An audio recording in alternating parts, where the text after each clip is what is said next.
What is up? What is up? Welcome back to another episode of Talkative. I told you guys we'd be back. We're back for more. This is episode 4. Hopefully everyone is doing well. To whoever's listening, today's area of discussion will be my experience within the Victory Challenge, aka the Special Olympics that school districts here in Long Island host, and they have kids and a lot of people participate in, volunteering as well. I'm going to be talking about my experience with those Special Olympics over the past 8 years that I've been going. And we're gonna I'm gonna give my verdict on Sony finally, for the first time ever, dipping into the EV market. Sony has been known for manufacturing gaming consoles, televisions, cameras, smartphones, even movies.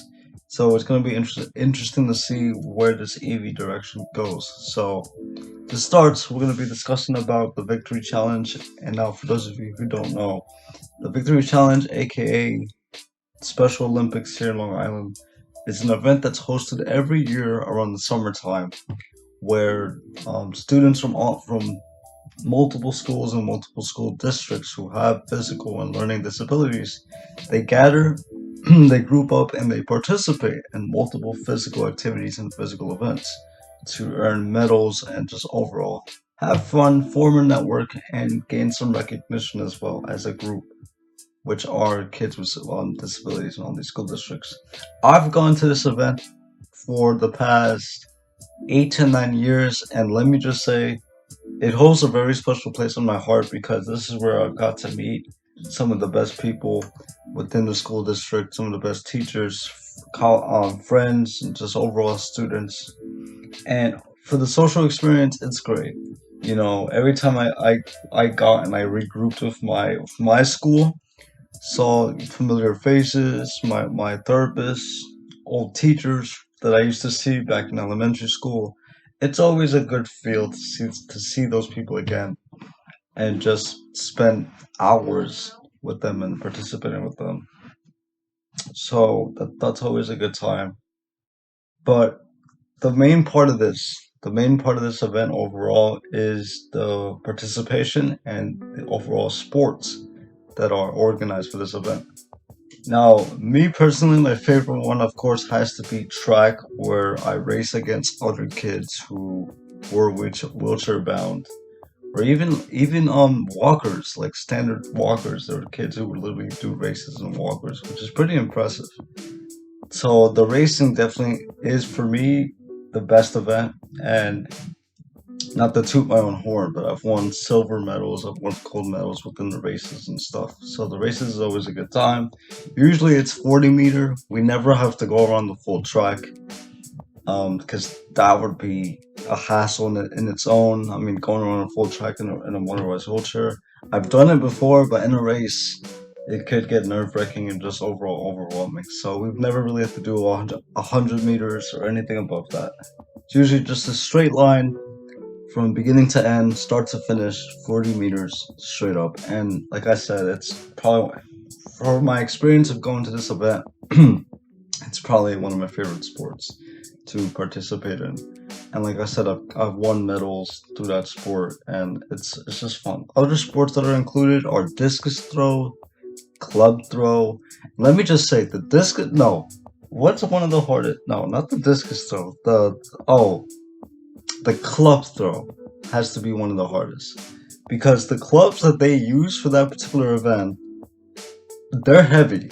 They're extremely heavy to throw, and I mean, I've thrown pretty far, but dude, when I tell you, some of those kids, I'm telling you, bro, they have they have just traits and physique when it comes to throwing and just overall strength. When I saw some of the other kids from other schools do those type of events, any event that involves throwing or anything that involves like high velocity, those kids really have something special, dude. Like, they have strength. I've seen kids throw it from all the way across, and they would measure it with like measuring tape, and they would tell you like how far your throw would be, like your overall distance within the throw. And I would be ecstatic whenever I saw somebody throw one of the clubs or one of the discus, extremely far. I'm like, wow, impressive stuff. So, I feel like the club throw, anything that involves distance and throwing and kicking, there's a ball kick as well, where definitely demonstrated the strength that a lot of these kids who have these physical conditions who really they're strong, to say the least. They are strong individuals, so it's pretty impressive to see. So yeah, we have club throw, we have the track and field racing, discus throw, ball throw, any other events that I can think of. Mm, Not from the top of my head, but they did have extra activities aside from the scheduled events, which involved the medals and the competition. And let me just say, for me, on a personal level, the one event that I would always go on, because it was just one of those joy trips that I enjoyed every time I've gone to this Victory Challenge event or Special Olympics, was the wheelchair swing. Now, let me say, this has to be like I said, every time I go here, this is always on the top of my hit list. I'm like, I have to hit the swing every time. This this swing, it brings such an adrenaline feel when you're on it, because it's not like a typical swing when you're swinging in one direction. You're swaying around while you're swinging, so you just have that feel of like adrenaline and rush with every swing, and it's fun. I mean, it's cool to see too, because when it comes to swinging, obviously it's not an easy task to get someone who has CP and transfer them to a standardized swing that a typical person who doesn't have a physical disability goes on, like with regular swings in the park, right?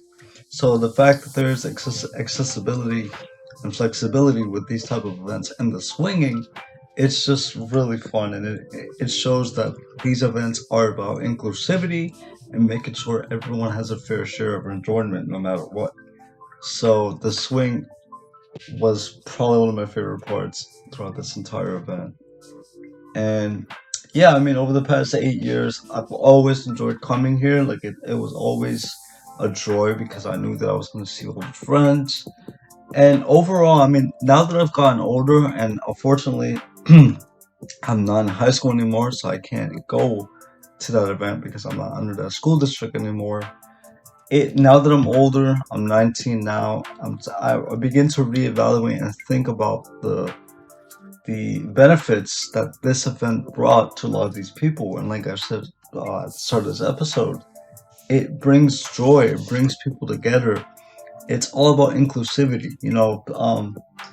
Making sure that these kids and that these people who have these disabilities feel that they're included, that they compete with these events, earn medals, feel happy about themselves, see familiar faces. It's just one of those things that every single year for the past 8 years I've always looked forward into going, and it's like, you know, it goes back to what I said on the previous episode, episode 3, about colleges and universities having these centers of for students with disabilities, just having that representation and inclusivity, right? Same thing with this event, same thing with the Victory Challenge. This event was organized to include, to not isolate people who have disabilities, and it's just a great thing to see. And I mean, there's even been special appearances. Like for those who are wrestling fans, wrestling legend, hardcore legend Mick Foley made an appearance in this event in 2004. This was told to me by my old resource room teacher and one of my old teachers from high school. And just that thought alone, coming from a wrestling fan, I'm like, wow, that's really cool. The fact that they brought in somebody like Mick to talk with these kids and interact with these kids, brings a smile to anyone's face. So yeah, I mean, that's my experience with the Victory Challenge, um, and overall how I feel about it and what I've done within that challenge. Like I said, the biggest competitive one for me has to be the track and field, the racing. I've won on multiple occasions. I've won medals, both silver and gold. So it's always a good time. I have a picture of me holding two gold medals, and it's just, it brings me joy. It really does. Oh, one thing before I forget, I was actually asked to do an interview for this event, just describing myself, describing um my involvement into the event, what I think about the event, and just stuff like that. And it was actually put on a newsletter for people to read, so it was a good time. That was I'm pretty. That was either junior year of high school where I had to do that interview, or that was senior year, one of them. But yeah, so overall, just to wrap up this little segment, the Victory Challenge, the Special Olympics for kids with physical and um, um, learning disabilities. It's a place of joy. It's an event of joy and inclusivity, and I hope they keep doing it for years on it. Like I said, we need these are things that we need in today's society when it comes to people who have these disabilities. It's just making them feel right at home, making them feel like they deserve to be here, making them feel that, Special Olympics or normal Olympics, no matter what the case is, that they get a chance to have a laugh and participate and just overall compete against other people and have that great fun feel. It's a summer day. Oh, let me just elaborate on that. The days that we have gone here to this event, there were some cloudy days, there were some rainy days, but overall, it's mostly extremely hot. I'm talking about 85 degrees and above. So yeah, it's like at least between 2 to 4 hours that we have to stay in those fields outside in the burning sun. So yeah, it's extremely hot as hell when you have to go to the victory challenge. But when you have all those factors included, the competition, the joy, seeing old teachers, seeing old friends, you don't even care how hot it is or what the weather is like. It's just that great feeling. All the positive feelings overshadow everything else. But yeah, like I was saying, these are events and these are things that are definitely kind of bring up the representation of over billions of people who have disabilities and make them feel included, make them feel that they belong here, that they have a purpose no matter what the case is. I feel like when these events are organized, they're organized with a positive intent, they're organized with positive motives. Not really just about the money, not really just about the funding. They want to just create a very valuable experience, a very memorable experience for every kid that goes there and that competes there for those events. So it's always a great time. So yeah, that's the Victory Challenge. For those who don't know, Special Olympics that is hosted every single year brings a majority of Long Island school districts together, elementary, secondary, high school, etc. And even if you're not a participant or competitor within the actual games, you can always volunteer. Like I've had multiple friends volunteer, and they help out with the lunches, organizing everything for the tents. Because right when you arrive at Mitchell Field, you have to find your associated tent that's associated with your school, and you spend most of your time there if you're not competing. Whenever it's lunchtime, you would regroup and then go and have lunch and meet up under your designated tent. So all the volunteers that sign the permission slips and they decide to work on that day, they organize the lunches to make sure all the kids and participants are good, ready to go before any event, any race, whatever the case may be. They're the ones that help out with all that stuff. So yeah, I mean that's my experience with the Victory Challenge. I hope it shines light. I hope it taught you guys something. For those who never knew that existed, now you know. So that was the first major part of the discussion for today, and on to the second one.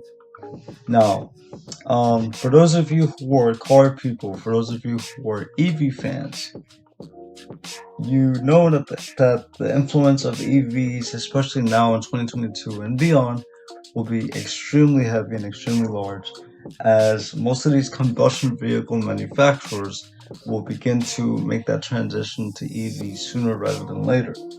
So, recently at CS, which is Consumer Electrics Show, which is a main show for any tech company that wants to demonstrate and show off any new tech.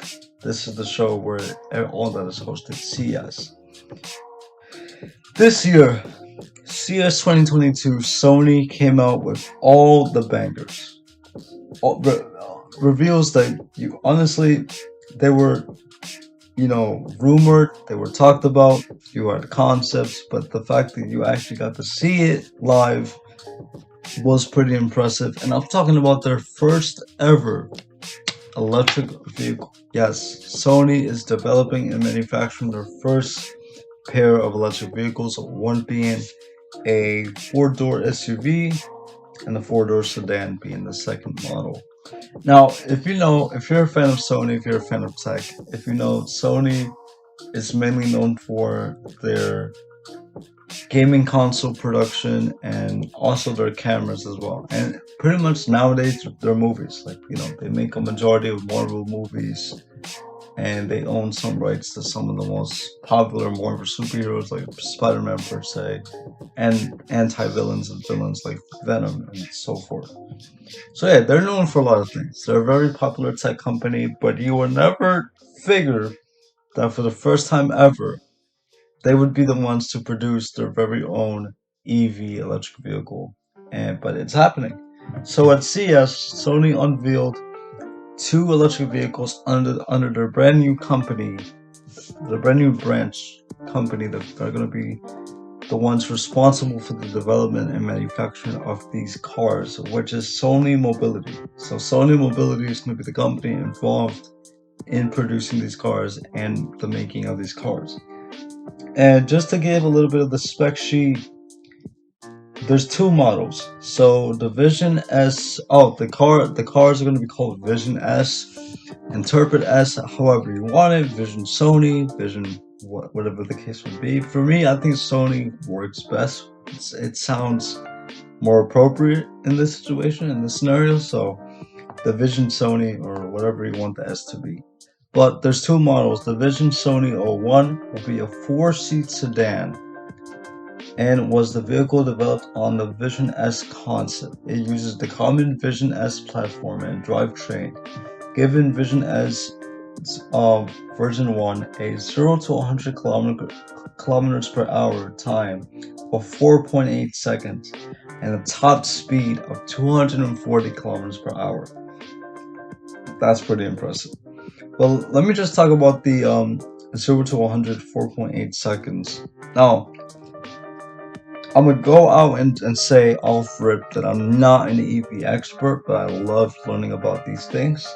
So I'm not an EV expert, but from what I do know is that the most popular EV manufacturer of modern day being Tesla, they always advertise their cars of doing 0 to 60 in 2.9 seconds or 1.9 seconds, I think. So obviously, for it being a first time for Sony, 0 to 104.8 seconds isn't all that great, but it is a first time, and you can't really expect Sony to do the speeds that Tesla have been doing with their cars off rip, knowing that this is a first time thing for the company. So, but that 240 kilometer per hour speed, just top, is pretty impressive. And these cars are going to be some fast cars. But that's for the Vision Point 1 or the Vision version, the Vision S first version of the car. So now Vision S version 2 will be a 7-seat SUV, and this was the car that was unveiled at CES 2022. And the car looks pretty good. I mean, I feel like this SUV is going to be more of a family vehicle, more than just a one driver vehicle, personal vehicle. But with this car being a little bit heavier, it's 130 kilograms heavier than the Vision S1 sedan. The 0 to 100 kilometers per hour time is likely more than the 4.8 seconds of the sedan. So this car is going to be heavier, which means that it could impact the overall speed times in the kilometers as well. And this does has a top speed of 112 miles per hour, 180 kilometers per hour.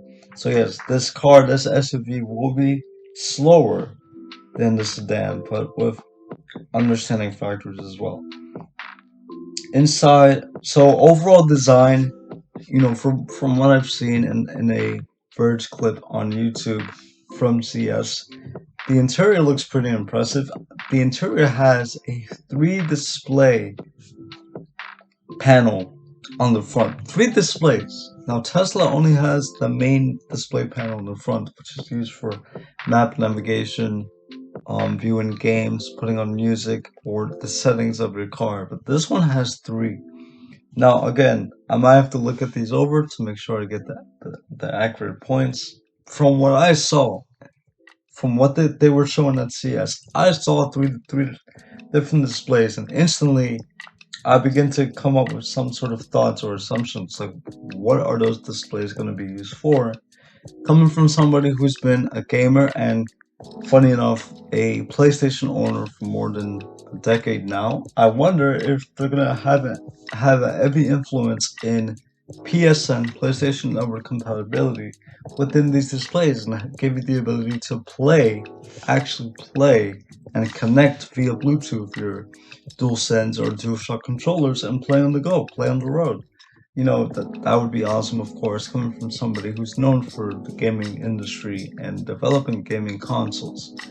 Those displays could have multiple functions, and I feel like gaming would definitely be up there. Like, imagine just playing Ghost of Tsushima or Horizon Zero Dawn on a three display panel on your car. Like, you're just going on a normal road trip with family or friends, and you're actually playing AAA games on your car, whether they're PlayStation exclusives or whatever the case may be, and have actual support for DualSense and DualShock. So yes, this will be built into the dashboard and accompanied by Sony's 360 reality audio. So the audio obviously is going to be fantastic. So interesting to see how Sony's going to approach that coming forward. So Vision S platform is equipped. Oh, this is a dual motor vehicle, 200 kilowatts, and all-wheel drive. The drivetrain has a wheelbase of 30 millimeters and uses air spring double wishbone suspension, which is going to be allowed to develop parts in an easier way.